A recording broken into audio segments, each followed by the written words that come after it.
Hello everyone. Today we are going to discuss about BEGC 111 Women's Writing Third Block Third Unit. The Yellow Wallpaper by Charlotte Perkins Gilman. ഈ ഒരു യൂണിറ്റിൽ ഒരു short സ്റ്റോറിയാണ് കേട്ടോ. The yellow wallpaper എന്ന് പറയുന്ന ഒരു ഷോർട്ട് സ്റ്റോറിയാണ്. ചാർലോട്ട് പെർക്കിൻസ് ഗിൽമാൻ എഴുതിയിട്ടുള്ള ഷോർട്ട് സ്റ്റോറിയാണ് നമുക്ക് ഈ ഒരു യൂണിറ്റിൽ പഠിക്കാനുള്ളത് കേട്ടോ. അപ്പം ഇതിൻ്റെ ഒരു ഇൻട്രൊഡക്ഷൻ ആയിട്ട് നമ്മുടെ ടെക്സ്റ്റിൽ കൊടുത്തിട്ടുണ്ട്. ആ ഒരു ലേറ്റ് 19th സെഞ്ചുറിയിൽ അമേരിക്കയിൽ നടന്നിട്ടുള്ള ആ ഒരു അതിൻ്റെ ഒരു പശ്ചാത്തലമാണ് അവിടെ പറയുന്നത് കേട്ടോ. അഥവാ റിലീജിയസ് ആയിട്ടുള്ള റിവൈവലിസത്തിൻ്റെ ഒരു കാലമാണ് ആ ഒരു ലേറ്റ് 19th സെഞ്ചുറി എന്ന് പറയുന്നത് കേട്ടോ. അപ്പം ആ ഒരു കാലഘട്ടത്തിൽ അഥവാ 19ാം നൂറ്റാണ്ടിൻ്റെ അവസാന കാലഘട്ടത്തിൽ അമേരിക്കയിൽ എന്താണ് എഡ്യൂക്കേഷൻ അതുപോലെ തന്നെ റിലീജിയസ് ആയിട്ടുള്ള ഇൻട്രസ്റ്റ് കൂടുതലായിട്ട് വളരാൻ തുടങ്ങി. അപ്പം ഹിന്ദു, ബുദ്ധിസം, ഇസ്ലാം, കൺഫ്യൂഷ്യലിസം തുടങ്ങിയിട്ടുള്ള ഇതിനെക്കുറിച്ചിട്ടൊക്കെ എന്താണ് ആളുകൾ കൂടുതലായിട്ട് പഠിക്കാൻ തുടങ്ങി എന്നുള്ളതാണ്. അപ്പം ഇതിലൂടെ എന്താണ് സ്ലേവറി അതുപോലെ തന്നെ വിമൻസ് റൈറ്റിനെ കുറിച്ചിട്ടൊക്കെ ആളുകൾ ചർച്ച ചെയ്യാൻ തുടങ്ങി. അപ്പം എന്തുകൊണ്ട് സ്ലേവറി അല്ലെങ്കിൽ വിമൻസ് റൈറ്റ് എന്തുകൊണ്ട് അവർക്ക് അവകാശങ്ങൾ കിട്ടുന്നില്ല എന്നുള്ള രീതിയിൽ ചർച്ചകൾ ആരംഭിക്കാൻ തുടങ്ങി നമ്മുടെ 19ാം നൂറ്റാണ്ടിലുള്ള അവസാന കാലഘട്ടം എത്തിയപ്പോഴേക്കും ആളുകൾക്ക് എന്താണ് ഒന്നുകൂടെ എന്താണ് റിഫോമിനും വേണ്ടിയിട്ടും അതേപോലെ ഒരു ചേഞ്ചിന് വേണ്ടിയിട്ടൊക്കെ ആഗ്രഹിക്കാൻ തുടങ്ങി. അപ്പം ഈ ഒരു വിഷയങ്ങളൊക്കെ അതിൽ കൂടുതലായിട്ട് ഇമ്പോർട്ടൻസ് നൽകി എന്നുള്ളതാണ് ആ ഒരു കാലഘട്ടത്തിൻ്റെ ഒരു പ്രത്യേകത എന്ന് പറയുന്നത്. അപ്പം ഇതിൽ പറയുന്ന വേറൊരു കാര്യമാണ് 19th സെഞ്ചുറി ഫെമിനിസം. നമ്മുടെ ടെക്സ്റ്റിലുള്ളതാണ് 19th സെഞ്ചുറി ഫെമിനിസം. എന്താണ് 19th സെഞ്ചുറിയിലുള്ള ഒരു ഫെമിനിസത്തിൻ്റെ ഒരു കാഴ്ചപ്പാട് എന്നുള്ളതാണ്. അപ്പം വിമൻസിന് എഡ്യൂക്കേഷനൊക്കെ കൊടുക്കുന്നുണ്ട്. വിമൻസ് എന്ന് പറയില്ല, വിമൺ WOMEN എന്ന് പറയുമ്പം സ്ത്രീകൾ. വിമൺ എന്നാണെങ്കിൽ WOMA എന്നാണെങ്കിൽ ഒരു സ്ത്രീ. അപ്പം വിമൺസ് എന്ന് പറയില്ല, വിമൺ. ഓക്കെ, വിമൺ എഡ്യൂക്കേഷന് ഉണ്ടെങ്കിലും പക്ഷേ ആ ഒരു കാലഘട്ടത്തിൽ അവൾക്ക് എന്താണ് റൈറ്റ്സ് വളരെ കുറവായിരുന്നു എന്നുള്ളതാണ്. പെണ്ണുങ്ങൾക്ക് അവകാശങ്ങളൊക്കെ വളരെ കുറവാണ്. അപ്പം നമ്മുടെ വോട്ടിംഗ് റൈറ്റ്സ് അതുപോലെ തന്നെ പ്രോപ്പർട്ടി റൈറ്റ്സ്, ഡൂയിങ് ജോബ് അതുപോലെ തന്നെ ഡിവേഴ്സിനുള്ള അവകാശം ഇതൊന്നും ഇല്ലാത്തൊരു കാലഘട്ടമാണ്. അതായത് കുട്ടികളെ സംരക്ഷിക്കാൻ പോലുള്ള അവകാശം പോലും ഇല്ലാത്തൊരു കാലഘട്ടമാണ് ആ ഒരു 19th സെഞ്ചുറി എന്ന് പറയുന്ന ആ ഒരു കാലഘട്ടം എന്ന് പറയുന്നത്. ദെൻ 1848 ഒക്കെ ആയപ്പോൾക്ക് എലിസബത്ത് ലേഡി സ്റ്റാൻഡ് എന്ന് പറയുന്ന സ്ത്രീ എന്താണ് ഒരു എഡ്യൂക്കേഷന് വേണ്ടിയിട്ടുള്ള റൈറ്റ് എന്ന് ആവശ്യപ്പെട്ട് അതിന് വേണ്ടിയിട്ട് അവർ ആദ്യ പ്രഖ്യാപനം നടത്തി എന്ന് പറയുന്നുണ്ട്. ദെൻ 1920 അവർക്ക് എന്താണ് ആ ഒരു വോട്ടിംഗ് റൈറ്റ് കിട്ടുകയാണ്. അതാണ് ഒന്നിനും പറ്റാത്ത അഥവാ ആ ഒരു 19th സെഞ്ചുറി എന്ന് പറയുന്നത് വുമൻസിൻ്റെ ഒരു ഡാർക്ക് ആയിട്ടുള്ള ഒരു കാലഘട്ടമാണ്. അവർക്ക് എഡ്യൂക്കേഷനൊക്കെ അവർക്ക് ഉണ്ടെങ്കിൽ പോലും അവരെന്താണ് ജോലിക്ക് പോകാൻ പാടില്ല, അല്ലെങ്കിൽ എന്താണ് അവരെ വോട്ട് ചെയ്യാൻ പാടില്ല, പ്രോപ്പർട്ടിക്കുള്ള റൈറ്റ്സ് അവർക്കില്ല. അങ്ങനെ പല പ്രശ്നങ്ങളും ആ ഒരു കാലഘട്ടത്തിലെ സ്ത്രീകൾ നേരിട്ടുണ്ടായിരുന്നു എന്നുള്ളതാണ്. അമേരിക്കയിലെ കാര്യമാണ് കേട്ടോ. ദെൻ പിന്നീട് പറയുന്നതാണ് സൊസൈറ്റി ആൻഡ് മദർഹുഡ് എന്ന് പറയുന്നത്. ഇപ്പം നമുക്കറിയാം ഒരു സൊസൈറ്റി എന്ന് പറയുന്നത് ആ ഒരു കാലഘട്ടത്തിൽ വിചാരിച്ചിരുന്നത് വുമൺ എന്ന് പറയുന്നത് എന്താണ് നാച്ചുറലി വീക്കായിട്ടുള്ള ഇമോഷണൽ ആയിട്ടുള്ള ഒരാൾ മാത്രമാണെന്നുള്ളതാണ് ആ ഒരു കാലഘട്ടത്തിലുള്ള സൊസൈറ്റീൻ്റെ ഒരു കാഴ്ചപ്പാട് എന്ന് പറയുമ്പോൾ. അതുപോലെ തന്നെ മെഡിക്കൽ ആയിട്ടുള്ള ട്രീറ്റ്മെൻറ്റുകളൊക്കെ എല്ലാം ചെയ്തിരുന്നത് ആൺഡോക്ടർമാരായിരുന്നു എന്നുള്ളത്. അത് സ്ത്രീകൾക്ക് ഒരു ചാൻസും അവിടെ ഇല്ല എന്നുള്ളതാണ്. അപ്പം അവരെന്തെങ്കിലും ചെയ്താൽ തന്നെ അപ്പം ആളുകൾ എന്താണ് ഇങ്ങനെ പോയാൽ ശരിയാവില്ല, കാരണം വിമൻസിന് റൈറ്റ് വേണം എന്നുള്ള രീതിയിൽ ആളുകൾ ചിന്തിച്ച് എന്താണ് പ്രത്യേകിച്ച് ഫെമിനിസ്റ്റ് റൈറ്റേഴ്സൊക്കെ കേട്ടോ. അപ്പം അവരൊക്കെ എന്താണ് ചിന്തിച്ച് ഇങ്ങനെ പോയാൽ ശരിയാവില്ല എന്ന് വിചാരിച്ച് എന്താണ് അവർ റൈറ്റിങ്സിലൊക്കെ എന്താണ് കൂടുതലായിട്ട് ആർക്കും ഇമ്പോർട്ടൻസ് കൊടുക്കാൻ തുടങ്ങി, സ്ത്രീകൾക്ക് ഇമ്പോർട്ടൻസ് കൊടുക്കാൻ തുടങ്ങി എന്നുള്ളതാണ്. അപ്പം ഇതൊക്കെ വന്നതോടുകൂടെ പക്ഷേ എന്നിരുന്നാലും എന്താണ് ഇങ്ങനെയൊക്കെ ഉണ്ടെങ്കിൽ പോലും അവർ ഇമോഷണലി ഒരു ട്രോമയാണ്, ഒരു മദർഹുഡ് എന്നുള്ള നിലയിൽ ഇമോഷണലി ഒരു ട്രോമയാണ് അവരൊക്കെ അനുഭവിക്കേണ്ടി വന്നിട്ടുണ്ട് എന്നുള്ളതാണ്. അതുപോലെ ഒരു സോഷ്യൽ ഒരു പാട്രിയാർക്കലായിട്ട് വരുന്ന ഒരു സൊസൈറ്റി എന്താണ് ആ ഒരു അതിൽ പവർഫുൾ ആയിട്ടുള്ള വ്യക്തി എന്ന് പറയുന്നത് മെന്ന് മാത്രമാണ്. അതായത് സ്ത്രീകൾക്ക് അവിടെ ഒരു യാതൊരു പ്രാതിനിധ്യം അവിടെ ഇല്ല എന്നുള്ളതാണ്. അപ്പം വുമൺസ് എന്ന് പറയുന്ന ആ ഒരു സമയത്ത് ഇഗ്നോർ ചെയ്യപ്പെട്ടാണ് അല്ലെങ്കിൽ അണ്ടർ വാലുവേറ്റ് ചെയ്യപ്പെടുന്ന ഒരു അവസ്ഥയായിരുന്നു ആ 19th സെഞ്ചുറി എന്ന് പറയുമ്പോൾ. ആ ഒരു കാലഘട്ടത്തിലുള്ള ഒരു എഴുത്താണ് കേട്ടോ അത്. അതുകൊണ്ടാണ് ആ ഒരു കാലഘട്ടത്തിനെ കുറിച്ച് കൂടെ ഇവിടെ പറയുന്നത്. നമ്മുടെ ചാർലോട്ട് പെർക്കിൻസ് ഗിൽമാൻ 1860 മുതൽ 1935 വരെയാണ് അവരുടെ ലൈഫ് സ്പാൻ എന്ന് പറയുന്നത്. അപ്പം അവർ ഫേമസ് ആയിട്ടുള്ളൊരു ഫെമിനിസ്റ്റ് റൈറ്ററാണ്. അതുപോലെ തന്നെ അവരെന്താണ് ന്യൂയോർക്കിൽ എന്താണ് National Women's Hall of Fame എന്ന് പറയുന്നതിൽ അവരെ ആദരിച്ചിട്ടുണ്ടെന്ന് പറയുമ്പോൾ അത്രയും ഫെയിം നേടിയിട്ടുള്ള ഒരു വ്യക്തിയാണെന്നുള്ളത് മനസ്സിലാക്കുക കേട്ടോ. അതുപോലെ തന്നെ അത് ഒരു ഫോർമലായിട്ടുള്ള എഡ്യൂക്കേഷനൊക്കെ അവർക്ക് വളരെ കുറവായിരുന്നെങ്കിൽ പോലും ഒരുപാട് സ്വന്തമായിട്ട് റീഡ് ചെയ്ത് സ്വയം പഠിച്ചെന്നാണ് ആണ് അവർ ഈ ഒരു നിലയിലേക്ക് എത്തിപ്പെട്ടത് എന്നുള്ളതാണ് ഇതിൽ പറയുന്നത്. അതുപോലെ 1884 അദ്ദേഹം ചാൾസിനെ വിവാഹം കഴിക്കുന്നുണ്ട്. അങ്ങനെ ഒരു കുട്ടി ഉണ്ടാവുകയാണ്. അവർക്കൊരു കുട്ടി, ആ ഒരു മകൾ ജനിച്ച ശേഷം അവരെന്താണ് ആ ഒരു പോസ്റ്റ്മോർട്ടം ഡിപ്രഷൻ എന്ന് പറയുന്ന ഒരു സ്റ്റേജിലൂടെ അവർ കടന്നു പോയിട്ടുണ്ട്. ഈ ഒരു സാഹചര്യമാണ് പിന്നീട് എന്താണ് ദ യെല്ലോ വാൾപേപ്പർ എന്ന് പറയുന്ന ഈ ഒരു ഷോർട്ട് സ്റ്റോറി ഉണ്ടാവാൻ അവർക്ക് കാരണമായിട്ടില്ലെങ്കിൽ അവരെ പ്രേരിപ്പിച്ചത് എന്നുള്ളത് നമുക്ക് ഇവിടെ പറയാൻ പറ്റും. അതുപോലെ തന്നെ പിന്നീട് എന്താണ് ചാൾസായിട്ട് അവർ ഡിവോഴ്സ് ആവുന്നുണ്ട് കേട്ടോ. പിന്നീട് എന്താണ് ജോർജ് ഗിൽമാൻ എന്ന് പറയുന്ന ഒരു വ്യക്തിയെ അവർ വിവാഹം കഴിച്ചു എന്നുള്ളതാണ് കേട്ടോ അതിൽ പറയുന്നത്. ദെൻ 1933 ഒക്കെ ആയപ്പം അവർക്ക് ക്യാൻസർ ആണെന്നുള്ളത് ബോധ്യപ്പെട്ടു. പിന്നീട് 1935 അവർ സൂയിസൈഡ് ചെയ്യുകയാണ് കേട്ടോ ഉണ്ടായിട്ടുള്ളത്. അപ്പം അതാണ് നമ്മുടെ ഈ ഒരു റൈറ്ററിനെ കുറിച്ചിട്ട് പറയാനാണെങ്കിൽ ചാർലറ്റ് പെർക്കിൻസ് ഗിൽമാൻ, അതാണ് നമ്മുടെ writer. So the yellow wallpaper എന്ന് പറയുന്നത് ഷോർട്ട് സ്റ്റോറിയിൽ എന്താണ് പറയുന്നത് എന്നുള്ളത് ചെറിയൊരു വിവരണം പോലെ ഞാൻ നിങ്ങൾക്ക് പറഞ്ഞുതരാം. പിന്നീട് നമുക്ക് ടെക്സ്റ്റിലേക്ക് കൂടുതൽ വിശദീകരണത്തിലേക്ക് നമുക്ക് പോവാം കേട്ടോ. ദ യെല്ലോ വാൾപേപ്പർ എന്ന് പറയുന്ന ഈ ഒരു ഷോർട്ട് സ്റ്റോറിയിൽ ഒരു സ്ത്രീയുടെ ഒരു മെൻ്റൽ സിറ്റുവേഷൻ, ഒരു പാട്രിയാർക്കൽ സൊസൈറ്റിയിൽ ജീവിക്കുന്ന ഒരു സ്ത്രീയുടെ മെൻ്റൽ സിറ്റുവേഷനെ വിവരിക്കുന്ന, അല്ലെങ്കിൽ സ്ത്രീകൾ ആ ഒരു സൊസൈറ്റി എങ്ങനെ അടിച്ചമർത്തപ്പെടുന്നു എന്ന് അവതരിപ്പിക്കുന്ന ഒരു ഫേമസ് ആയിട്ടുള്ള ഒരു ഷോർട്ട് സ്റ്റോറിയാണ് കേട്ടോ ദ യെല്ലോ വാൾപേപ്പർ എന്ന് പറയുന്ന ഒരു ഷോർട്ട് സ്റ്റോറി. അഥവാ ഒരു പോസ്റ്റ് പാർട്ടം ഡിപ്രഷൻ അനുഭവിച്ച നമ്മുടെ റൈറ്ററിൻ്റെ തന്നെ ഒരു സ്വന്തം അനുഭവത്തിൽ നിന്നാണ് ശരിക്കും ഈ ഒരു കഥ ഉണ്ടായിട്ടുള്ളത് എന്നുള്ളതാണ് പറയുമ്പോൾ നമുക്കൊക്കെ അറിയാം, സ്ത്രീകളാകുമ്പോൾ പ്രത്യേകിച്ച് എന്താണ് ഡെലിവറി കഴിയുമ്പം ഉള്ള ഒരു സമയത്തിനാണ് എന്ത് പറയുന്നത് പോസ്റ്റ്മോർട്ടം ഡിപ്രഷൻ എന്ന് പറയുന്നത്. അപ്പം നമുക്കറിയാം ഏതൊരു സ്ത്രീകളെ സംബന്ധിച്ചും വളരെ എന്താണ് ഇമോഷണലി ഭയങ്കര പെയിൻഫുൾ ആയിട്ട് കടന്നു പോകുന്ന സംഭവങ്ങളാണ് ഈ ഒരു ആ ഡെലിവറി കഴിഞ്ഞിട്ടുള്ള ആ ഒരു ദിവസങ്ങൾ എന്ന് പറയുന്നത്. ഭയങ്കര നമ്മൾ ഡൗൺ ആയിപ്പോൾ, മെൻ്റലി ഡൗൺ ആയിപ്പോൾ, നമ്മൾ എന്താണ് ഒരു റൂമിൽ അടച്ചിട്ട പോലെ ഇരിക്കും, നമുക്ക് പുറത്തേക്ക് ഇറങ്ങാനുള്ള അവകാശമില്ല, നമ്മൾ എവിടേക്കും പോകാനുള്ള ഒരു റൈറ്റ് നമുക്കില്ല, നമ്മൾ എന്താണ് ഒരു കൂട്ടിലടച്ച പോലെ ഉള്ള ഒരു ഇതാണ് ഇരിക്കും നമുക്ക് എല്ലാവർക്കും കിട്ടുക അല്ലേ. അപ്പം ആ ഒരു സമയത്ത് നമ്മുടെ ഈ ഒരു റൈറ്റർക്ക് ഉണ്ടായിട്ടുള്ള ഒരു എക്സ്പീരിയൻസിലൂടെയാണ് ഈ ഒരു ഷോർട്ട് സ്റ്റോറി ഉണ്ടായിട്ടുള്ളത് എന്നുള്ളതാണ് കേട്ടോ പറയുന്നത്. സോ നമ്മൾ ഈ ഒരു ഇതിൽ നറേറ്റർ എന്നുള്ളതാണ് പറയുന്നത്. ഒരിക്കലും ആ ഒരു നറേറ്റർ അല്ലെങ്കിൽ ആ ഒരു നായികയുടെ പേരെന്താണെന്നുള്ളത് ഒരിക്കലും വെളിവാകുന്നില്ല. കാരണം ആ ഒരു നായിക എന്ന് പറയുന്നത് അത് അനുഭവിക്കുന്ന എല്ലാ സ്ത്രീകളുടെയും എന്താ പറയുന്ന ഒരു റിഫ്ലക്ഷൻ ആയിട്ടാണ് ഇതിൽ പറയുന്നത് എന്നുള്ളത്. അപ്പം അത് എല്ലാവരെയും പ്രതിനിധീകരിക്കുന്നുണ്ട് എന്നുള്ളതാണ് നമുക്കവിടെ മനസ്സിലാക്കാൻ പറ്റുന്നത്. വലിയൊരു നറേറ്ററിൻ്റെ ഹസ്ബൻഡാണ് ജോൺ. അദ്ദേഹം ഒരു ഡോക്ടറാണ്. അതുപോലെ തന്നെ അദ്ദേഹത്തിൻ്റെ നമ്മുടെ നറേറ്ററിൻ്റെ തന്നെ ഒരു സഹോദരനുണ്ട്, അദ്ദേഹവും ഡോക്ടറാണെന്ന് പറയുന്നുണ്ട്. എന്താണ് ആ ഒരു ഇതിന് ശേഷം അവരനുഭവിക്കുന്ന ഒരു പോസ്റ്റ്മോർട്ടം ഡിപ്രഷൻ എന്ന് പറയുന്ന സ്റ്റേജിൽ എന്താണ് അവർ ഭയങ്കരമായിട്ട് ഇങ്ങനെ നെർവസ് ആവുന്ന ഒരു സമയമാണല്ലോ. അപ്പം ഹസ്ബൻഡ് വിചാരിച്ചെന്നാണ് അത് ശരിക്കും സ്വാഭാവികമായിട്ട് ഒന്നുമില്ല, വെറുതെ തോന്നുന്നതാണ്. പല പല കാരണങ്ങളും പല ചിന്തകളും എന്താണ് വെറുതെ തോന്നുന്നതാണ്. അപ്പോൾ റെസ്റ്റ് എടുത്താൽ മാറുന്ന പ്രശ്നമേ തൻ്റെ ഭാര്യയ്ക്കുള്ളൂ എന്നുള്ളത് അയാൾ വിശ്വസിക്കുകയാണ്. അതുപോലെ ആ ഭാര്യനെ ചെവി കൊള്ളാൻ എന്താണ് ആ ഭർത്താവ് തയ്യാറാവുന്ന പോലും ഇല്ല എന്നുള്ളതാണ് കേട്ടോ. അപ്പോൾ നമുക്ക് സ്റ്റോറിയിലേക്ക് കടക്കാം. ഇതിൻ്റെ സ്റ്റോറി എന്താണെന്ന് ചോദിച്ചാൽ നമ്മുടെ റൈറ്റർ അതുപോലെ തന്നെ ഹസ്ബൻഡ് ഒക്കെ എന്താണ് അവരുടെ ഡെലിവറിക്ക് ശേഷം അവർ നഗരത്തിൽ നിന്നൊക്കെ മാറിയിട്ട് ഒഴിഞ്ഞൊരു സ്ഥലത്ത് ഒരു വലിയൊരു മാളിക വീട് വാടകയ്ക്ക് എടുക്കുകയാണ്.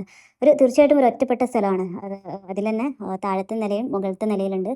താഴത്തെ നിലയിലുള്ള ഒരു റൂം നമ്മുടെ നറേറ്റർക്ക് ഭയങ്കര അധികം ഇഷ്ടപ്പെട്ട റൂമായിരുന്നു. പക്ഷേ ഹസ്ബൻഡ് എന്താണ് ആ റൂം എടുക്കാൻ സമ്മതിക്കുന്നില്ല. മുകളിലുള്ള ഒരു റൂമിലേക്ക് അവരെ തള്ളിവിടുകയാണ്. അപ്പം അവിടെ നിന്നാൽ മതി, ഇവിടെയാണ് ഒന്നുകൂടെ വെയിലും വെളിച്ചമൊക്കെ ഉള്ളത് എന്നൊക്കെ പറഞ്ഞിട്ട് ആ റൂമിലേക്ക് എന്താ നറേറ്ററിനെ വിടുകയാണ്. അപ്പം ആ ഒരു റൂം എന്ന് പറയുന്നത് നമ്മുടെ നല്ല വെയിലും വെളിച്ചമൊക്കെ ഉണ്ട് എന്നുള്ളതൊക്കെ, പക്ഷേ ആ റൂം എന്ന് പറയുന്നത് നമ്മുടെ നറേറ്റർക്ക് തോന്നുന്നത് ഒരു നഴ്സറി മുറിയായിട്ടാണ്. അഥവാ മുറിയിൽ എന്താണ് ഒരു മഞ്ഞ വാൾപേപ്പർ ഉണ്ട്. ആ ഒരു മഞ്ഞ വാൾപേപ്പറാണ് ഈ ഒരു ഇതിൻ്റെ സ്റ്റോറിയുടെ ഒരു ഹൈലൈറ്റ് എന്ന് പറയുന്നത്. അപ്പം അതിനൊരു മഞ്ഞ വാൾപേപ്പർ ഉണ്ട്.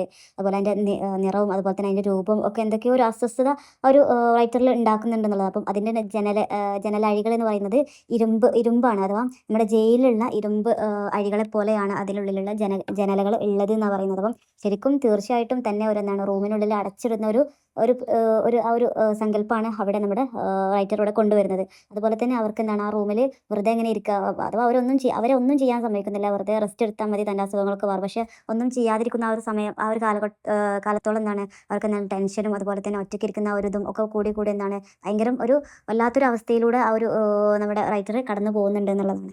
അവർക്ക് എഴുതാനൊക്കെ ഭയങ്കരമായിട്ട് ഇഷ്ടപ്പെടുന്നതാണ്. പക്ഷേ തൻ്റെ ഹസ്ബൻഡിൻ്റെ സഹോദരിയും അതുപോലെ തന്നെ ഹസ്ബൻഡായിട്ടുള്ള ജോണും ഒന്നും ഒരിക്കലും എന്താണ് തനിക്ക് എഴുതാനോ ഒന്നിനും സമ്മതിക്കുന്നില്ല. അതുപോലെ തന്നെ ആരെയും കാണാനോ അല്ലെങ്കിൽ ആരുമായിട്ട് ഇടപഴകാനോ ഒന്നിനും അവരെ സമ്മതിക്കുന്നില്ല. എന്നിരുന്നാലും അവരെന്താണ് ആരും കാണാതെ ഒരു ഡയറി എഴുതുന്നുണ്ട്. അവരുടെ ഒരു സ്വന്തം ജീവിത ഇതുപോലെ എന്താണ് ഡയറി എഴുതുന്നുണ്ട്. അപ്പം ആ ഡയറിയിൽ വായിക്കുന്ന സംഭവങ്ങളാണ് ശരിക്കും ഈ ഒരു സ്റ്റോറി എന്ന് പറയുന്നത് കേട്ടോ.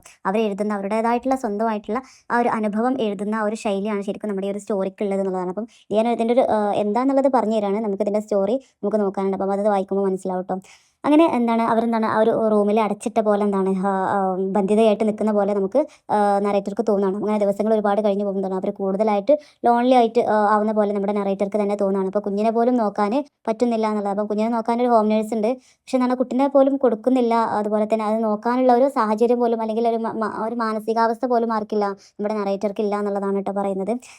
അങ്ങനെ എന്താണ് പകലുകളൊക്കെ അവർ ഉറങ്ങി തീർക്കും. അതുപോലെ രാത്രി ആയാൽ എന്താണ് പിന്നെ ഉറക്കമുണ്ടാവില്ല. അപ്പം ആ റൂമിലിങ്ങനെ നോക്കുമ്പോൾ എന്താണ് ഒരു മഞ്ഞ ആ ഒരു വാൾപേപ്പർ ഇങ്ങനെ നോക്കിയിരിക്കുമ്പം ആ ഒരു മഞ്ഞ വാൾപേപ്പറിന് എന്തൊക്കെയോ അതിനുള്ളിൽ എന്തൊക്കെയോ ഒളിഞ്ഞു നിൽക്കുന്നതായിട്ട് നമ്മുടെ ഈ ഒരു നറേറ്റർക്ക് തോന്നുന്നു എന്നുള്ളതാണ്. അപ്പം അഥവാ പിന്നെ ഒരുപാട് സൂക്ഷിച്ച് നോക്കുമ്പോൾ എന്താണ് അവർക്ക് എന്താണ് അതിലൊരു സ്ത്രീ കുടുങ്ങിക്കിടക്കുന്നതായിട്ട്, ഒരു ജയിൽ പോലെയുള്ള ഒരു ഇതിൽ ആ ഒരു സ്ത്രീ കുടുങ്ങിക്കിടക്കുന്നതായിട്ട് അവർക്ക് ഫീൽ ചെയ്യാൻ തുടങ്ങി എന്നുള്ളതാണ്. അപ്പം ഈ ഒരു അവസ്ഥ തൻ്റെ ഹസ്ബൻഡിനോട് പറയുമ്പം അവരൊന്നും ഒരിക്കലും ഇതെന്താണ് ശരിക്കും അംഗീകരിക്കുന്നില്ല, അല്ലെങ്കിൽ എന്താണ് അതിനൊന്നും ചെവി കൊള്ളുന്നില്ല, അതൊക്കെ നിനക്ക് വെറുതെ തോന്നുകയാണ്, നിനക്ക് നീ റെസ്റ്റ് എടുത്താൽ മതി, നിനക്ക് വേറെ പ്രശ്നമില്ല എന്നൊക്കെ ഉള്ളത്. അഥവാ അയാളൊരു ഡോക്ടറാണ്, എന്നിട്ട് പോലും സ്വന്തം ഭാര്യയുടെ മാനസികാവസ്ഥ മനസ്സിലാക്കാൻ അദ്ദേഹത്തിന് കഴിഞ്ഞിട്ടില്ല എന്നുള്ളതാണ് കേട്ടോ പറയുന്നത്.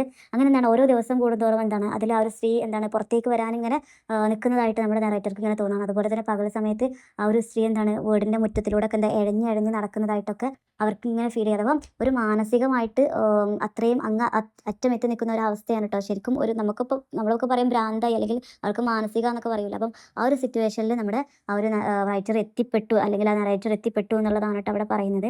പിന്നീട് എന്താണ് അവിടെ അങ്ങനെ ആ വീട്ടിൽ ആരും ഇല്ലാത്തൊരു ദിവസം ആ ഒരു റൂമിൻ്റെ വാതിലടച്ച് നമ്മുടെ ഈ ഒരു നറേറ്റർ എന്ത് ചെയ്യാണ്, ആ മഞ്ഞ വാൾപേപ്പർ മുഴുവൻ വലിച്ച് കീറി അത് ആകെ ഇല്ലാതാക്കി. അഥവാ ചെയ്യുന്നത് എന്താ വെച്ചാൽ അതിൽ കുടുങ്ങിക്കിടക്കുന്ന ആ ഒരു സ്ത്രീയെ അതിൽ നിന്ന് മോചിപ്പിക്കുകയാണ് ചെയ്യുന്നത്. അങ്ങനെ എന്താണ് അപ്പം ഒച്ചയും ബഹളമൊക്കെ കേട്ട് എന്താണ് ഹസ്ബൻഡ് ഓടി വന്ന് നോക്കുമ്പോൾ കാണുന്ന എന്താണ് അത് മുഴുവൻ വലിച്ചിഴച്ച് എന്താണ് ആ ഒരു വാൾപേപ്പർ ആ ഒരു വാൾ തന്നെ എന്താണ് ആകെ നശിപ്പിച്ച് നിലത്ത് കൂടെ ഇങ്ങനെ എഴഞ്ഞു പോകുന്ന തൻ്റെ ഭാര്യയാണ് ആർക്ക് കാണാൻ പറ്റുന്നത്, ഈ ഒരു ഭർത്താവായിട്ടുള്ള ജോൺ എന്ന് പറയുന്ന ഈ ഒരു ഹസ്ബൻഡിനെ കാണാൻ പറ്റുന്നതെന്നുള്ളത്. അപ്പം അവർ പറയുന്ന അപ്പം അവിടെ തൻ്റെ ഭാര്യ ഉറക്കെ ഇങ്ങനെ വിളിച്ച് പറയുന്നുണ്ടെന്നാണ്, ഞാൻ ഒടുവിൽ പുറത്തിറക്കി വന്നു. അതായത് നിങ്ങളും അതുപോലെ തന്നെ ജെനി എന്ന് പറയുന്ന അദ്ദേഹത്തിൻ്റെ സഹോദരിയാണ് കേട്ടോ. അപ്പോൾ ജെനിയും ഇനി എന്നെ എങ്ങനെ അകത്താക്കാൻ നോക്കിയാലും കഴിയൂല, കാരണം ഞാൻ പുറത്തേക്ക് ഇറങ്ങി വന്നു. അപ്പം പെട്ടെന്ന് ഇത് കേട്ടപ്പോൾ എന്താണ് ജോൺ ശരിക്കും ബോധം കെട്ട് വീഴുകയാണ് ചെയ്യുന്നത്. അപ്പം ആ ഒരു നമ്മുടെ നായിക എന്താണ് ആ ഒരു ജോണിൻ്റെ മേലൂടെ തന്നെ ഇഴഞ്ഞിഴഞ്ഞ് പോകുന്നതായിട്ട് പറഞ്ഞിട്ടാണ് ഈ ഒരു സ്റ്റോറി അവസാനിപ്പിക്കുന്നത്. അപ്പോൾ അതിൻ്റെ ഉള്ളിൽ ശരിക്കും മറിഞ്ഞു നിൽക്കുന്ന സ്ത്രീ എന്ന് പറയുന്നത് ശരിക്കും നമ്മുടെ ഈ ഒരു നറേറ്റർ തന്നെയായിരുന്നു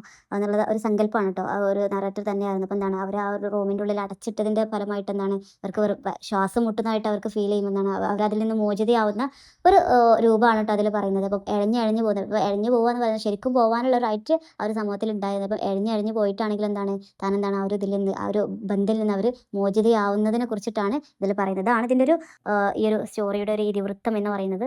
സോ നമുക്കിനി ഇതിൻ്റെ നമ്മുടെ ടെക്സ്റ്റിൽ പറയുന്ന കാര്യങ്ങൾ നമ്മൾ ഇതിൽ ശരിക്കും ആ സ്റ്റോറിൻ്റെ ടെക്സ്റ്റ് കൊടുത്തിട്ട് നമ്മുടെ ടെക്സ്റ്റിൽ അതുപോലെ തന്നെ ഇതിൻ്റെ ഡിസ്കഷനും കാര്യങ്ങളൊക്കെ നോക്കിയിട്ട് നമുക്കിത് അവസാനിപ്പിക്കാം കേട്ടോ. സോ നമ്മളെ ടെക്സ്റ്റിൽ ദ യെല്ലോ വാൾപേപ്പർ എന്ന് പറയുന്ന ഈ ഒരു ഷോർട്ട് സ്റ്റോറിയുടെ ടെക്സ്റ്റ് കൊടുത്തിട്ടുണ്ട്. സോ അതിൽ എന്താണുള്ളത് നമുക്ക് നോക്കാം. കാരണം ഈ ഒരു ഞാൻ നേരത്തെ പറഞ്ഞു ഈ ഒരു സ്റ്റോറി വരുന്നത് നമ്മുടെ ഒരു നറേറ്റർ ആയിട്ടുള്ള ആ ഒരു ലേഡി ആയിട്ടുള്ള നറേറ്റർ തൻ്റെ അനുഭവം വിവരിക്കുന്ന ഒരു ശൈലിയാണ് ഈ ഒരു സ്റ്റോറിക്ക് ഉള്ളത് കേട്ടോ. അപ്പം അവരുടെ ലൈഫ് അവരുടെ എക്സ്പീരിയൻസ് നമുക്ക് പറയുന്നതായിട്ടാണ് നമുക്കിതിൽ ഫീൽ ചെയ്യുക. അപ്പം നമുക്ക് സ്റ്റാർട്ട് ചെയ്യാം കേട്ടോ. സോ അതിൽ നറേറ്റർ തുടങ്ങുകയാണ്, ഞാനും അതുപോലെ തന്നെ എൻ്റെ ജോൺ എന്താണ് ആ ഒരു സമ്മർ അടിച്ചു പൊളിക്കാൻ വേണ്ടിയിട്ട് എന്താണ് ഒരു പഴയ ഒരു വീട് വാടകയ്ക്ക് എടുക്കുകയാണ്. ആ ഒരു വാടക വീട് എന്ന് പറയുന്നത് ശരിക്കും ഒരു വലിയൊരു മാളിക വീടാണ്. പക്ഷെ അത് എനിക്ക് പലപ്പോഴും അതൊരു ഒരു പ്രേതാലയമായിട്ട് എനിക്കത് തോന്നാറുണ്ടെന്ന് പറയുന്നുണ്ട്.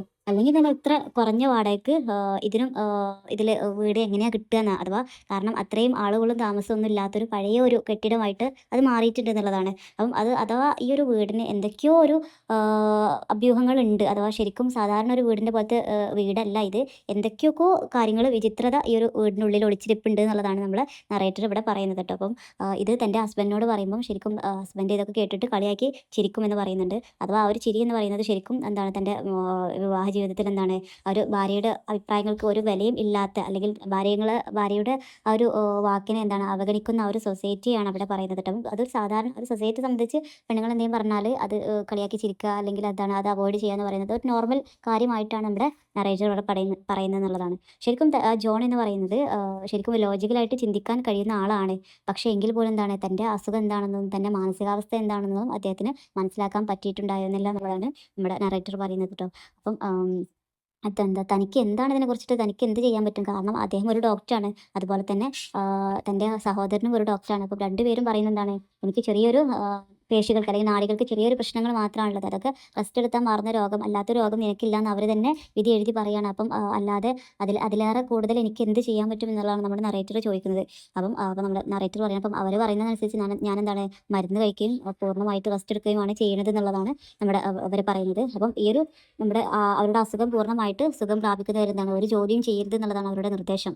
പക്ഷേ നമ്മുടെ നറേറ്റർ എന്താ പറയുന്നത് വെച്ചാൽ ഈ ഒരു ഒന്നും ചെയ്യാതിരിക്കുക, അല്ലെങ്കിൽ തനിക്ക് ഇഷ്ടമുള്ള പല കാര്യങ്ങളും ചെയ്യാതിരിക്കുക എന്ന് പറയുന്നത് ശരിക്കും തൻ്റെ അസുഖം പെട്ടെന്ന് സുഖമാവുന്ന ഒരു കാര്യമല്ല. ശരിക്കും തനിക്ക് എപ്പോഴും സുഖം കിട്ടുക താൻ എന്താണ് ആഗ്രഹിച്ചത് അത് ചെയ്യുമ്പോഴാണെന്നുള്ളതാണ്. അപ്പം തനിക്ക് എഴുതുക എന്ന് പറയുന്നത് വളരെ ഇഷ്ടപ്പെട്ടൊരു കാര്യമാണ്. പക്ഷേ തന്നോട് എഴുതണ്ട, അല്ലെങ്കിൽ അത് ഒരിക്കലും ചെയ്യരുത് എന്ന് പറഞ്ഞിട്ടുണ്ട്. അതുകൊണ്ട് എനിക്ക് എഴുതാനുള്ളൊരു സ്വാതന്ത്ര്യമല്ല. പക്ഷേ എനിക്ക് എഴുതാനൊക്കെ പറ്റിയിരുന്നെങ്കിൽ കുറേയൊക്കെ എൻ്റെ മാനസികാവസ്ഥ എന്താവുമായിരുന്നു, കുറേയൊക്കെ റെഡി ആവുമായിരുന്നു എന്നുള്ളതാണ് നമ്മുടെ നറേറ്റർ ഇവിടെ പറയുന്നത്. അതുപോലെ തന്നെ ഈ ഒരു വീട് എന്ന് പറയുന്നത് ആ ഒരു നഗരത്തിൽ നിന്ന് ഏകദേശം ഒരു 3 മൈൽ അപ്പുറത്താണ് അവരുടെ വീടുള്ളത് എന്ന് പറയുന്നുണ്ട്. അപ്പം ഇതിൽ ആദ്യം ഒരു വലിയൊരു പൂന്തോട്ടം, അതുപോലെ തന്നെ ഒരുപാട് മരങ്ങളും കാര്യങ്ങളൊക്കെ ഉണ്ടായിരുന്നു. പക്ഷേ എന്താണ് ഇപ്പം അതൊന്നും ഇല്ല, കാരണം ആളുകളും താമസമൊന്നും ഇല്ലാതെ എന്താണ് വെറും അടച്ചിട്ടിരിക്കുന്ന ഒരു വീടായിട്ട് മാത്രമായിട്ടുണ്ടായിരുന്നു ഇത് മാറിയിട്ടുണ്ടായിരുന്നത്.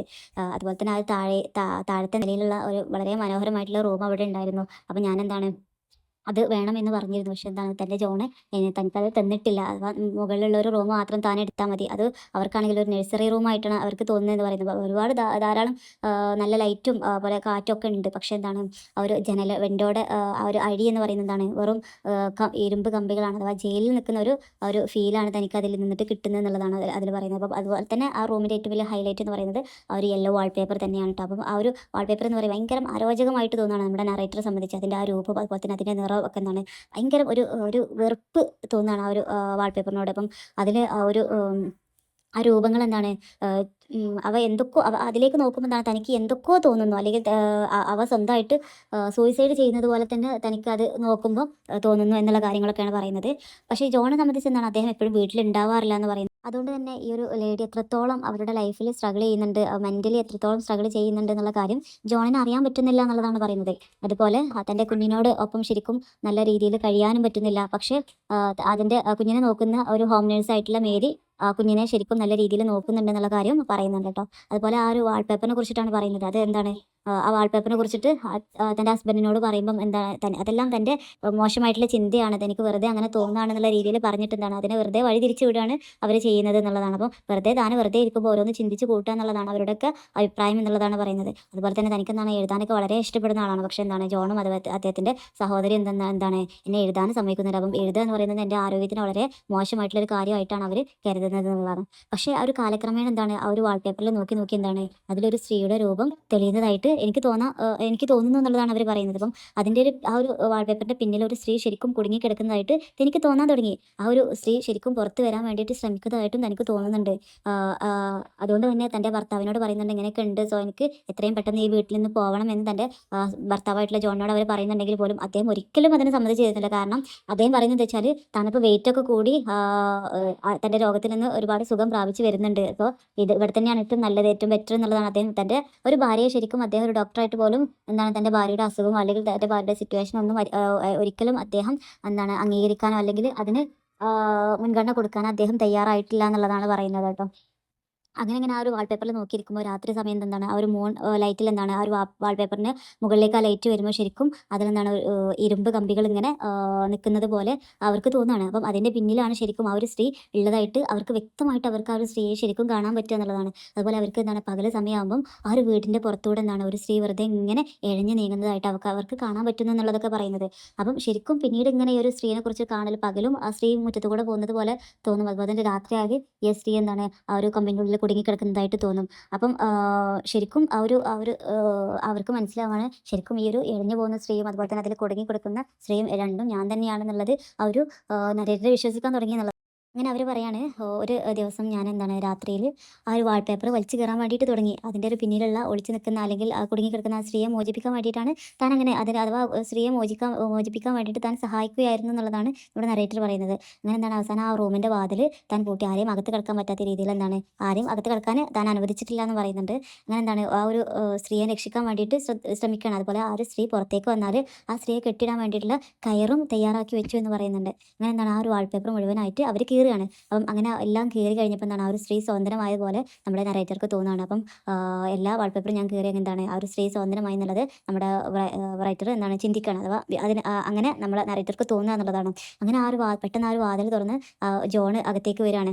അപ്പം അദ്ദേഹം അകത്തേക്ക് വരുമ്പോൾ എന്താണ് ആ ഒരു മുറിക്കുള്ളിലൂടെ തന്നെ ഇഴഞ്ഞു പോകുന്നതായിട്ട് ജോൺ കാണുകയാണെന്നുള്ളതാണ്. അപ്പം താൻ ആ ജോണിനോട് പറഞ്ഞു ഞാൻ എന്താണ് ഒടുവിൽ ഞാൻ പുറത്ത് വന്നിട്ടുണ്ട്, നിങ്ങളെയും അതുപോലെ തന്നെ ജെയിൻ്റെയും എല്ലാ ശ്രമങ്ങളെയും മറികടന്നിട്ടാണ് ഞാൻ പുറത്ത് വന്നിട്ടുള്ളത്, ഞാൻ അതിൽ നിന്ന് മോചിതയായിട്ടുള്ളത്. ഇനി എന്നെ നിങ്ങൾക്ക് വീണ്ടും അതിനുള്ളിൽ അടയ്ക്കാൻ നിങ്ങൾക്ക് പറ്റൂല എന്നുള്ള കാര്യം അഥവാ നിങ്ങൾക്ക് കഴിയൂല എന്നുള്ള കാര്യം ഉറക്കെ പറഞ്ഞിട്ടാണ് ആ ഒരു നമ്മുടെ നറേറ്റർ എന്താണ് എഴഞ്ഞെഴഞ്ഞ് പോകുന്നത് എന്നുള്ളത്. അപ്പം ഇതൊക്കെ പെട്ടെന്ന് കേട്ടപ്പം ആ റൂമിലേക്ക് പെട്ടെന്ന് കയറി വന്ന ജോൺ എന്താ കാണുന്നത് ആ ഒരു ചുമര് മുഴുവൻ നശിപ്പിച്ച് കളഞ്ഞ് എന്താണ് ഇങ്ങനെ നിലത്തിലൂടെ എഴഞ്ഞെഴഞ്ഞ് പോകുന്ന തൻ്റെ ഭാര്യയാണ് കാണുന്നത് എന്നുള്ളത്. അപ്പം പെട്ടെന്ന് അത് കാണുന്ന ഒരു ഭർത്താവിന് ശരിക്കും എന്താണ് ബോധം കെട്ട് വീണു. ആ ഒരു സമയത്ത് ജോൺ ബോധം കെട്ട് വീണു എന്നുള്ളതാണ് പറയുന്നത്. അപ്പം അങ്ങനെ വീണിട്ടുണ്ടെങ്കിലും അദ്ദേഹത്തിൻ്റെ മേലിലൂടെയും നമ്മുടെ ഈ ഒരു നറേറ്റർ എഴഞ്ഞെഴഞ്ഞ് പോകുന്നുണ്ട് എന്നുള്ളതാണ് പറയുന്നത്. അങ്ങനെയാണ് ഈ ഒരു കഥ ശരിക്കും അവസാനിപ്പിക്കുന്നത്. അപ്പോൾ ചുരുക്കി പറയുകയാണെങ്കിൽ എന്ത് പറയാം, ഡെലിവറി കഴിഞ്ഞതിന് ശേഷമുള്ള ആ ഒരു പോസ്റ്റ്മോർട്ടം ഡിപ്രഷൻ ഉണ്ടല്ലോ, അതിലൂടെ കടന്നു പോകുന്ന ഒരു സ്ത്രീ എന്താണ്, ആ ഒരു സൊസൈറ്റിയും അതുപോലെ തന്നെ അവരുടെ ഹസ്ബൻഡും അവരെ എങ്ങനെ ട്രീറ്റ് ചെയ്യുന്നു, അല്ലെങ്കിൽ അവരെ മനസ്സിലാക്കാതെ അവളെ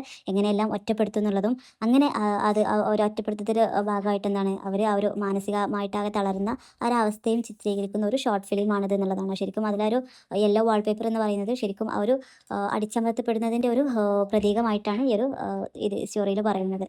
അതുപോലെ ഒരു ടെക്സ്റ്റൽ അനാലിസിസ് എന്നുള്ള രീതിയിൽ നമ്മൾ ടെക്സ്റ്റിൽ കൊടുത്തിട്ടുണ്ട്. ഇതിൽ പറയുന്ന കാര്യങ്ങളും നമ്മൾ ഏകദേശം പറഞ്ഞിട്ടുള്ള കാര്യങ്ങളൊക്കെ തന്നെയാണ് ഈ ഒരു ഇതിലും പറഞ്ഞിട്ടുള്ളത്.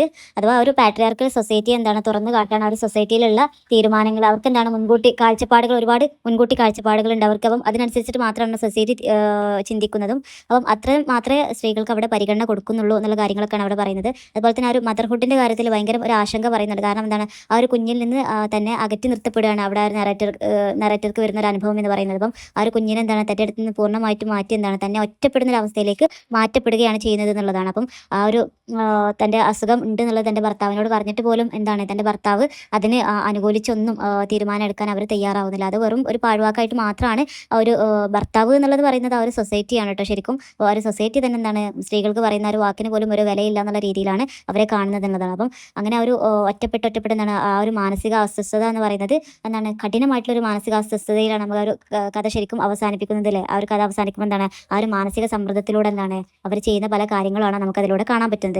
അപ്പോൾ തന്നെ ഒരു പോസ്റ്റ്മോർട്ടം സ്ട്രെസ് എന്ന് പറയുന്ന, അഥവാ ഒരു പോസ്റ്റ്മോർട്ടം ഡിപ്രഷൻ, അതിനെക്കുറിച്ചിട്ട് കൂടുതലായിട്ട് ഇതിൽ പറയുന്നുണ്ടല്ലേ. അപ്പം അവ എത്രത്തോളം ഒരു സ്ത്രീകളുടെ ജീവിതത്തിൽ സ്വാധീനിക്കപ്പെടുന്നുണ്ട് എന്നുള്ള കാര്യം അവിടെ പറയുന്നുണ്ട്. അതുപോലെ തന്നെ ഒരു മെഡിക്കൽ വിഭാഗത്തിനെ കുറിച്ചിട്ടും ഒരു പരാമർശം അവിടെ നമ്മുടെ റൈറ്റർ ചെയ്യുന്നുണ്ട്. കാരണം അദ്ദേഹം തൻ്റെ ഭർത്താവ് എന്താണ് നല്ലൊരു ഡോക്ടറാണ്, അദ്ദേഹം ലോജിക്കലായിട്ട് ചിന്തിക്കുന്ന ആളാണ്, എന്നിട്ട് പോലും തൻ്റെ രോഗം എന്താണെന്ന് വ്യക്തമാക്കാൻ അദ്ദേഹത്തിന് പറ്റുന്നില്ല എന്നുള്ളതാണ്. കാരണം ആ ഒരു മെയിൽ ഡോമിനൻസ് അവിടെ സ്ത്രീകൾക്ക് അസുഖം എന്താണെന്ന് അവർ പറഞ്ഞാലും അവരുടെ അസുഖം എന്താണെന്ന് തീരുമാനിക്കാനും മരുന്ന് കൊടുക്കാനും ആർക്ക് അവകാശമുണ്ട്, നമ്മുടെ മെൻ സൊസൈറ്റിക്ക് അവിടെ അവകാശമുണ്ട്. അപ്പം അതിന് അപ്പുറത്തേക്ക് എന്താണ് ആ ഒരു സ്ത്രീകളുടെ രോഗം ഒന്നല്ല. കാരണം അവരുടെ രോഗത്തെ നിർണ്ണയിക്കുന്നതും അവരുടെ രോഗത്തിന് മരുന്ന് നിശ്ചയിക്കുന്നതും എല്ലാം ആരാണ്, ആ ഒരു മെൻ സൊസൈറ്റി ആണെന്നുള്ള ഒരു വലിയൊരു വിമർശനം നമ്മുടെ റൈറ്റർ അവിടെ ഉയർത്തുന്നുണ്ട് എന്നുള്ളതാണ്. അതുപോലെ തന്നെ 19th സെഞ്ച്വറിയിലുള്ള ആ ഒരു സൊസൈറ്റിയെ അവിടെ ചോദ്യം ചെയ്യുകയാണ് ചെയ്തത്. ഇപ്പോൾ എന്താ സ്ത്രീകൾ എന്ത് ചെയ്താലും എന്താണ് ഒരു പൊട്ടത്തരമായിട്ട് അല്ലെങ്കിൽ വെറും ഒരു പാഴ്വാക്കായിട്ട് മാത്രം കാണുന്ന ഒരു സൊസൈറ്റിയെ നല്ല ഒരു അമിതമായിട്ടുള്ളൊരു ചോദ്യം ചെയ്യലിലൂടെ നമ്മുടെ ഒരു റൈറ്റർ ഇവിടെ ചെയ്യുന്നതായിട്ട് നമുക്ക് കാണാൻ പറ്റും. അതുപോലെ തന്നെ ഇതിൽ നമ്മുടെ നറേറ്റർക്ക് പേര് പോലും ഇല്ല എന്നുള്ളതാണ്. അപ്പം തൻ്റെ ഒരു വിവാഹത്തിന് ശേഷം തൻ്റെ ഐഡൻറ്റിറ്റി അല്ലെങ്കിൽ തനിക്ക് സ്വന്തമായിട്ടുള്ളൊരു സ്വാതന്ത്ര്യം ഇല്ല എന്നുള്ളത് വ്യക്തമാക്കുകയാണ് നമ്മുടെ റൈറ്റർ ഇവിടെ ചെയ്യുന്നത്. കാരണം ആ ഒരു വിവാഹത്തിന് ശേഷം എന്താണ് അത് മുഴുവനും അപ്രത്യക്ഷമാകും എന്നുള്ളതാണ്. കാരണം അതിനുശേഷം ഒരു വിലയും നിലയും എന്താണ് തൻ്റെ ഒരു സൊസൈറ്റിയിൽ തനിക്ക് കിട്ടുന്നില്ല എന്നുള്ള ഒരു സത്യം അവർ മനസ്സിലാക്കുകയാണ് അതിലൂടെ ചെയ്യുന്നത് കേട്ടോ. അതുപോലെ തന്നെ ഒരു സ്ത്രീകളുടെ ദൗർബല്യം എന്ന് പറയുന്നത് എന്താണ്, സ്ത്രീകൾ ദുർബലരാണ് എന്നൊക്കെയുള്ള ഒരു സൊസൈറ്റിയുള്ള പൊതുവായിട്ടുള്ളൊരു ധാരണയാണ് അവിടെ പറയുന്നത്. അപ്പോൾ അവർ ദുർബലരാണ്, സോ അവർക്ക് എന്താണ് ഒന്നും ചെയ്യാൻ പറ്റില്ല. അഥവാ ഈ ഒരു യുക്തിപരമായിട്ട് അവർക്കൊന്നും ചെയ്യാൻ ഈ സ്ത്രീകൾക്ക് പറ്റൂല. കാരണം അവർക്ക് എന്താണ് അവർ വീക്കായിട്ടുള്ള ആളുകളാണ്. അതുകൊണ്ട് യുക്തിപരമായിട്ടൊന്നും ചെയ്യാൻ അവിടെ പറ്റുന്നില്ല എന്നുള്ളതിന് തെളിവാണ് നമ്മുടെ നറേറ്റർക്ക് എന്താണ് എഴുതാൻ ആഗ്രഹം ഉണ്ടെങ്കിൽ പോലും തൻ്റെ ഭർത്താവ് അതിനെ സമ്മതിക്കുന്നില്ല എന്ന് പറയുന്നത്. കാരണം എന്താണ് അതൊന്നും അവർക്ക് ചെയ്യാൻ പറ്റൂല, അവർക്ക് എന്ത് മാത്രമേ പറ്റുള്ളൂ, റെസ്റ്റ് എടുക്കാൻ മാത്രമേ അവരെ കൊണ്ട് പറ്റുള്ളൂ എന്നുള്ള ഒരു ധാരണ ആ ഒരു സൊസൈറ്റിയിൽ ഉണ്ടായിരുന്നു. അല്ലാതെ നല്ല കാര്യങ്ങൾ യുക്തിപരമായിട്ട് ചിന്തിച്ച് ചെയ്യാനുള്ള കഴിവൊന്നും ആർക്കില്ല, സ്ത്രീകൾക്കില്ല എന്നുള്ളൊരു തെറ്റായ ധാരണ ആ ഒരു കാലഘട്ടത്തിൽ നിലനിന്നിരുന്നു എന്നതിനെ കുറിച്ചിട്ട് വിമർശിച്ചിട്ടാണ് നമ്മുടെ റൈറ്റർ അവിടെ പറയുന്നത്. അപ്പം ഈ ഒരു കാര്യങ്ങളൊക്കെയാണ് നമ്മുടെ ഈ ഒരു യൂണിറ്റിൽ പറയുന്നത്. ആ ഒരു പോസ്റ്റ്മോർട്ടം ഡിപ്രഷനെ കുറിച്ചിട്ടാണ് കൂടുതലായിട്ട് പറയുന്നത്. അതുപോലെ തന്നെ തൻ്റെ ഹസ്ബൻഡ് എന്താണ് തന്നെ മനസ്സിലാക്കാത്തൊരവസ്ഥ, അവർ മെൻ്റലി അവർ സ്ട്രഗിൾ ചെയ്യുന്ന ഒരു കാര്യങ്ങളൊക്കെയാണ് അവിടെ പറയുന്നത്. അപ്പം so that's all today's class. Thank you.